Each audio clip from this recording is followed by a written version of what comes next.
Farmer Maggot telling a Nazgul to get lost may be one of the most badass moments in all of the Lord of the Rings books. But what you may not know is that it touches on a mysterious power that Gandalf hints at several times during the story. It all starts with this passage. He went up the lane towards the causeway not a long while back. He was a funny customer and asking funny questions. They waited anxiously for him to go on. Well, the farmer continued, approaching his point with slow relish, he came riding on a big black horse in at the gate, which happened to be open, and right up to my door. All black he was himself, too, and cloaked and hooded up, as if he did not want to be known. Now what in the Shire can he want, I thought to myself. We don't see many of the big folk over the border, and anyway, I'd never heard of any like this black fellow. Good day to you, I says, going out to him. This lane don't lead anywhere, and wherever you may be going, your quickest way will be back to the road. I didn't like the looks of him, and when Grip came out, he took one sniff and let out a yelp as if he had been stung. He put down his tail and bolted off howling. The blackfellow sat quite still. I come from yonder, he said, slow and stiff-like, pointing back west, over my fields, if you please. Have you seen Baggins? He asked in a queer voice, and bent towards me. I could not see any face, for his hood fell down so low, and I felt a sort of shiver down my back. But I did not see why he should come riding over my land so bold. Be off, I said. There are no Bagginses here. You're in the wrong part of the Shire. You had better go back west to Hobbiton, but you can go by the road this time. Baggins has left, he answered in a whisper. He is coming. He is not far away.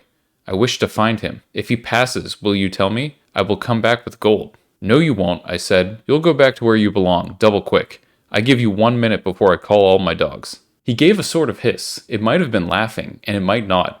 Then he spurred his great horse at me, and I jumped out of the way just in time.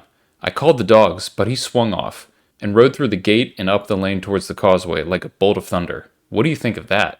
This is a simple hobbit farmer, not a warrior, not a wizard, not a ring-bearer, standing face to face with one of Sauron's most terrifying servants. No, I take that back. Sauron's most terrifying servant. And he tells him to leave. No fear, no hesitation, just pure grit.